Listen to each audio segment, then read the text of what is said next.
नमस्कार. शिवसेना पक्ष आणि धनुष्यबाण चिन्हावरील लढाई आता सर्वोच्च न्यायालयात एक अत्यंत महत्त्वाच्या टप्प्यावर पोहोचली आहे. आज झालेल्या सुनावणीत ठाकरेंच्या वतीने ज्येष्ठ वकील कपिल सिब्बल यांनी सविस्तर युक्तिवाद मांडला. मात्र या संपूर्ण सुनावणीत सर्वाधिक चर्चेत राहिला तो सरन्यायाधीशांनी विचारलेला एक प्रश्न. हा प्रश्न नेमका काय होता आणि त्याचा ठाकरे गटाच्या दाव्यावर काय परिणाम होऊ शकतो हेच आपण या व्हिडिओच्या माध्यमातून जाणून घेणार आहोत. सुनावणीच्या सुरुवातीलाच कपिल सिब्बल यांनी न्यायालयासमोर संपूर्ण घटनाक्रम मांडला. शिवसेना हा निवडणूक आयोगाने मान्यता दिलेला राजकीय पक्ष आहे. बाळासाहेब ठाकरे यांच्यानंतर उद्धव ठाकरे यांनी पक्षाची धुरा स्वीकारली.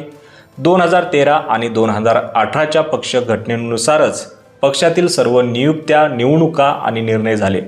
विशेष म्हणजे त्याच पक्ष घटनेनुसार एकनाथ शिंदे यांनाच गटनेते म्हणून नियुक्त करण्यात आले होते. त्यावेळी शिंदे गटाने किंवा निवडणूक आयोगानेही त्या पक्ष घटनेवर कोणताही आक्षेप घेतला नव्हता असा मुद्दा सिब्बल यांनी मांडला.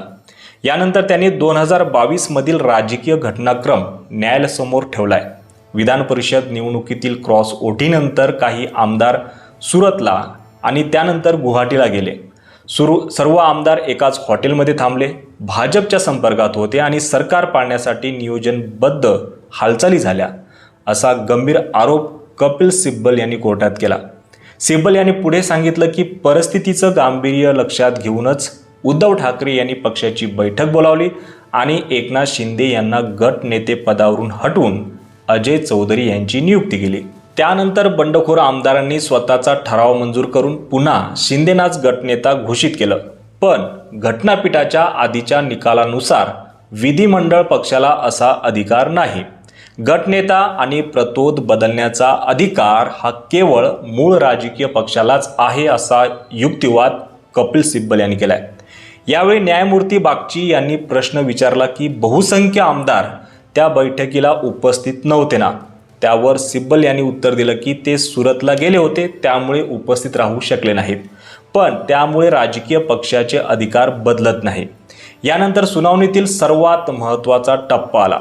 निवडणूक चिन्हाबाबत चर्चा सुरू असताना सरन्यायाधीशांनी विचारलेला एक प्रश्न संपूर्ण प्रकरणाचं केंद्रबिंदू ठरला.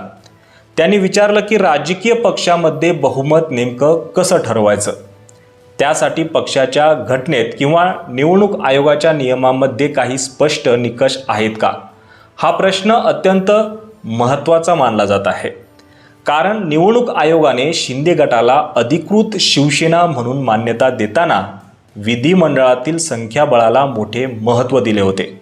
मात्र जर न्यायालयाने पक्षघटना, पक्षाची संघटनात्मक रचना आणि मूळ राजकीय पक्ष यांनाच अधिक महत्त्व दिलं तर संपूर्ण प्रकरण वेगळ्या दिशेने जाऊ शकतं. याच चर्चेदरम्यान न्यायमूर्ती बागची यांनीही निरीक्षण नोंदवलं की निवडणूक आयोगाने कदाचित चुकीचा प्रश्न विचारला.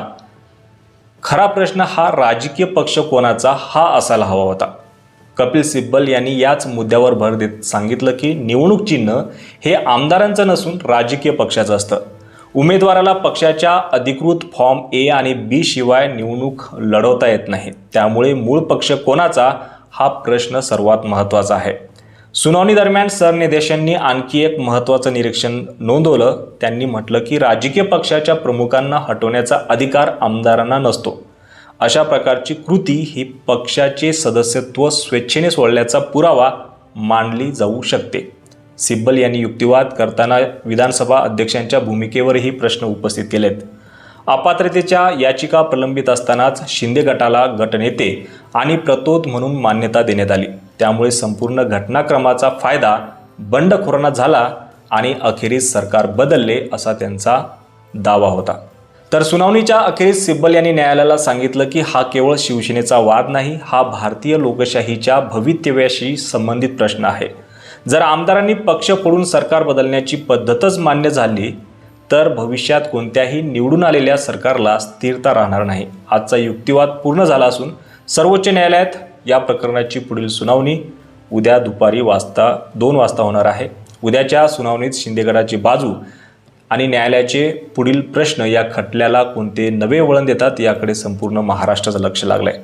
मात्र एक गोष्ट स्पष्ट आहे की सरन्यायाधीशांनी विचारलेला राजकीय पक्षातील बहुमत नेमके कसे ठरवायचे हा प्रश्न या संपूर्ण खटल्याचा निर्णायक मुद्दा ठरू शकतो.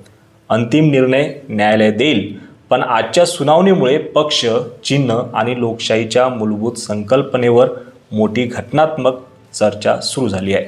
धन्यवाद.